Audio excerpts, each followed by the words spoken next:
नमस्कार, सत श्री अकाल और जय श्री राम। हम आ चुके हैं आपके पास क्लास 10th आईसीएससी का अगला वीडियो लेके बायोलॉजी का।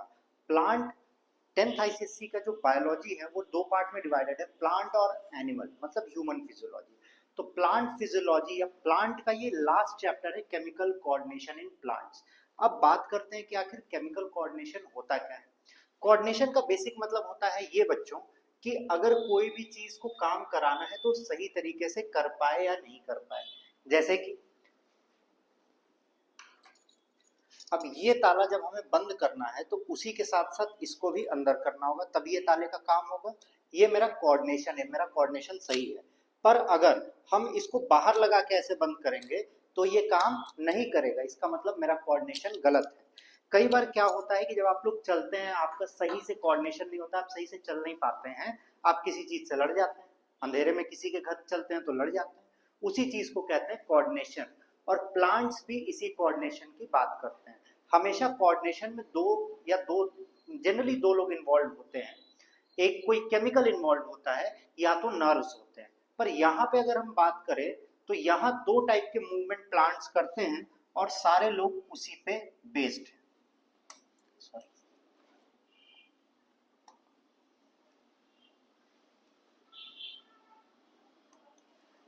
तो जो प्लांट्स के मूवमेंट होते हैं बच्चों, वो आखिर दो टाइप के होते हैं।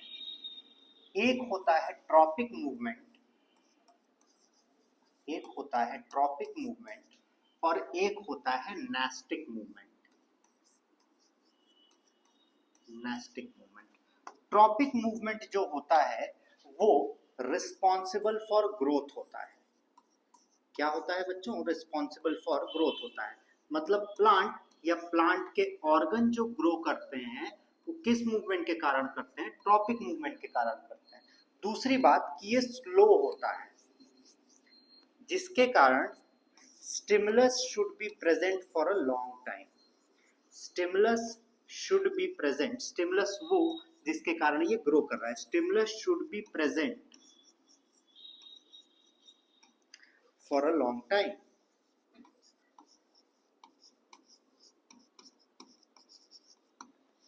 ये बात तो आपको समझ में आ गई होगी, यहां तक तो कोई कष्ट नहीं हो रहा होगा बच्चों किसी को भी, है ना।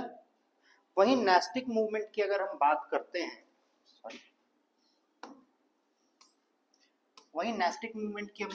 तो ये नॉन ग्रोथ होता है। मतलब इसके कारण कोई ग्रोथ नहीं होता है, ये खाली मूवमेंट करता है ड्यू टू इन्वायरमेंटल स्टिमुलस। अब जैसे कि हमने बात की कि कोऑर्डिनेट करने के लिए कुछ हार्मोन्स, कुछ केमिकल्स रिस्पॉन्सिबल होते हैं, तो प्लांट में 4 मेजर हार्मोन होते हैं। ऑक्सीन, जिबरेलिन, साइटोकाइनिन और abscisic acid.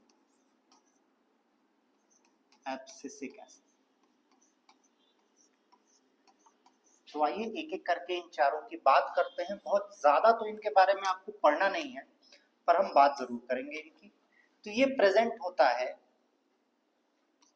Present at root and shoot tip,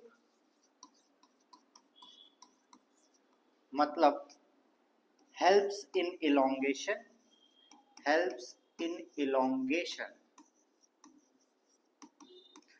बहुत इंपॉर्टेंट बात इसकी क्या है बच्चों कि reacts to sunlight।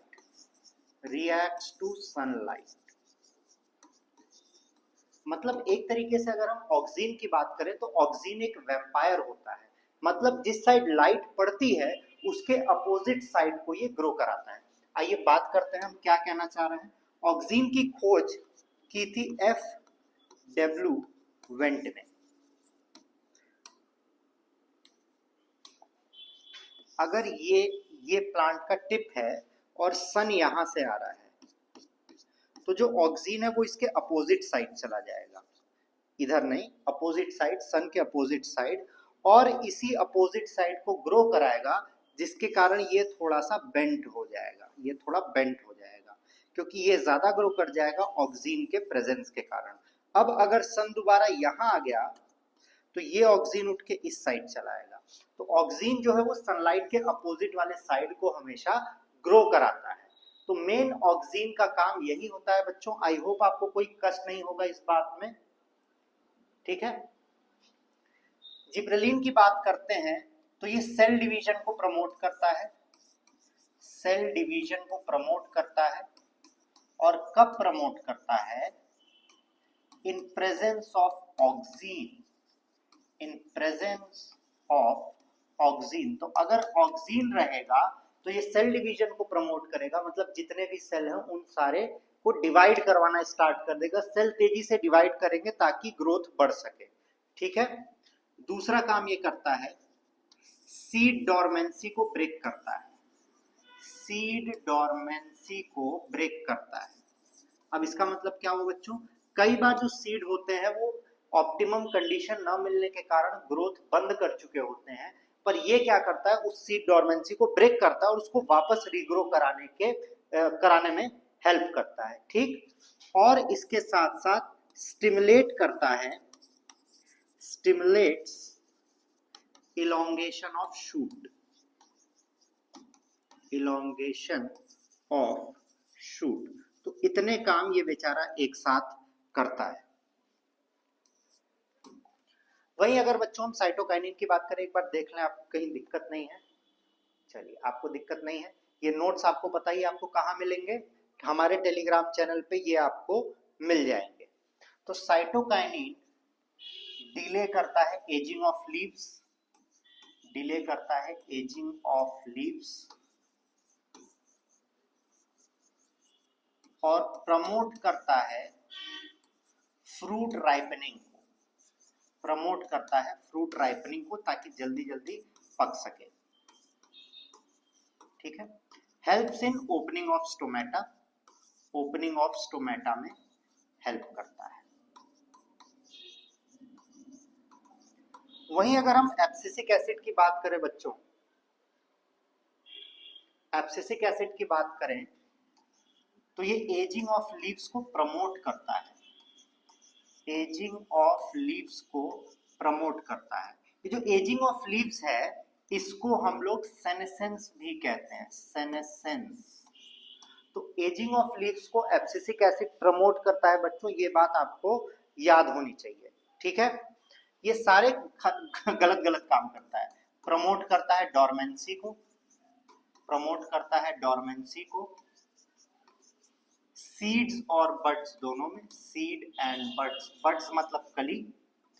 उसके साथ साथ ये क्लोजिंग ऑफ स्टोमेटा को प्रमोट करता है, क्लोजिंग ऑफ स्टोमेटा को प्रिवेंट करता है। तो जितनी खराब चीज है देश भर की, ये सारी बच्चों एब्सिसिक एसिड करता है, ठीक है।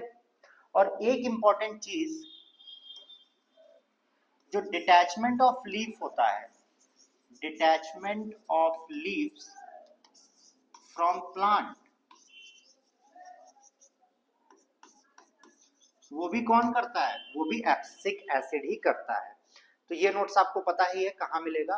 अब कुछ मूवमेंट्स की बात करते हैं। सबसे पहला आता है फोटोट्रोपिज्म, फोटोट्रोपिज्म। फोटोट्रोपिज्म बच्चों क्या होता है? Movement due to light as an external stimulus, as an external stimulus, ठीक है। ये दो टाइप का होता है बच्चों, पॉजिटिव फोटोट्रोपिज्म और नेगेटिव फोटोट्रोपिज्म। पॉजिटिव फोटोट्रोपिज्म की बात करें तो ये शूट शो करता है, शूट ऑफ द प्लांट, और टुवर्ड्स सनलाइट भागता है, टुवर्ड्स सनलाइट भागता है। वहीं नेगेटिव फोटोट्रोपिज्म की बात करें तो ये रूट्स में दिखता है और ये अवे फ्रॉम सनलाइट भागता है, अवे फ्रॉम सनलाइट। आपने कई बार देखा होगा कि अगर आप एक पॉटेड प्लांट को रखते हैं तो उसका जो शूट होता है वो धूप की तरफ भागेगा। आप चाहे तो इससे एक्सपेरिमेंट भी कर सकते हैं, एक पॉटेड प्लांट लिटा दीजिए तो उसका जो शूट होगा वो सीधे ना ग्रो करके ऐसे ऊपर की तरफ ग्रो करेगा। यही आपको देखिए bending of plant towards light दिखाया गया है। ऑक्सीजन के बारे में जो ऊपर आपको बताया था, देखिए सामने से धूप लग रही है तो ऑक्सीजन इक्वली फैला हुआ है, पर जैसे ही धूप एक साइड हुई पूरा ऑक्सीजन मूव करने लगा और इलोंगेशन सेल का कर दिया। तो ऑक्सीजन जो है वो धूप से दूर भागता है और फोटोट्रॉपिज्म को प्रमोट करता है। वहीं अगली बात हम करें तो अगला जो आता है बच्चों वो है जियोट्रॉपिज्म। जियोट्रॉपिज्म जो होता है इस कंडीशन में, एक सेकेंड, इस कंडीशन में जो स्टिमुलस होता है, एक्सटर्नल स्टिमुलस, वो होता है ग्रेविटी। तो यहाँ ग्रेविटी के कारण लोग मूव करते हैं, मतलब प्लांट के ऑर्गन्स मूव करते हैं। ये भी दो टाइप का होता है बच्चों, पॉजिटिव जियोट्रॉपिज्म और नेगेटिव जियोट्रॉपिज्म। पॉजिटिव जियोट्रॉपिज्म मतलब टुवर्ड्स ग्रेविटी, जो कि देखा जाता है किसमें, रूट में देखा जाता है। और नेगेटिव जियोट्रॉपिज्म होता है अवे फ्रॉम ग्रेविटी, जो कि देखा जाता है शूट में। आप वापस से ये काम कर सकते हैं, पॉटेड प्लांट ले सकते हैं, नीचे से गायब कर दीजिएगा, नीचे का जो बेस है वो गायब करके उसको लिटा दीजिएगा, तो जो रूट है वो सीधे ना ग्रो करके वो नीचे की साइड ग्रो करेगी। मिट्टी होगी तो नीचे की साइड आपको ग्रो करती हुई दिखेगी।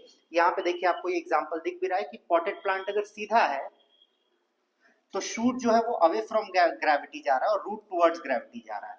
पर वहीं अगर हम पॉटेड प्लांट को टेढ़ा कर दें तो इसके अंदर आप देखेंगे कि रूट सीधे ना जाके रूट थोड़ा सा बेंड करेगा ताकि ग्रेविटी की तरफ जा सके।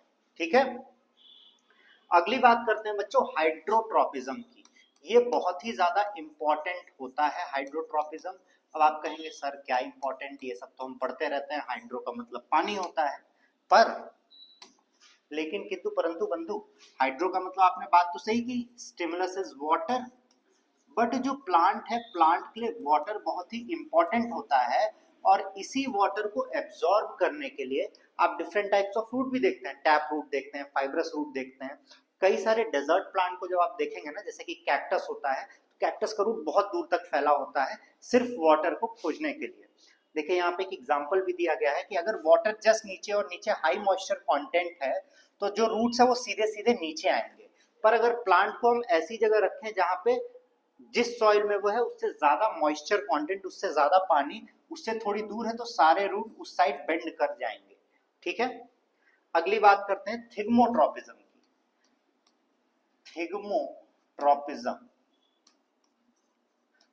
तो आप कहेंगे सर थिग्मो तो नाम पहली बार सुन रहे हैं, तो कोई बात नहीं बच्चों, हम यहाँ पे हैं।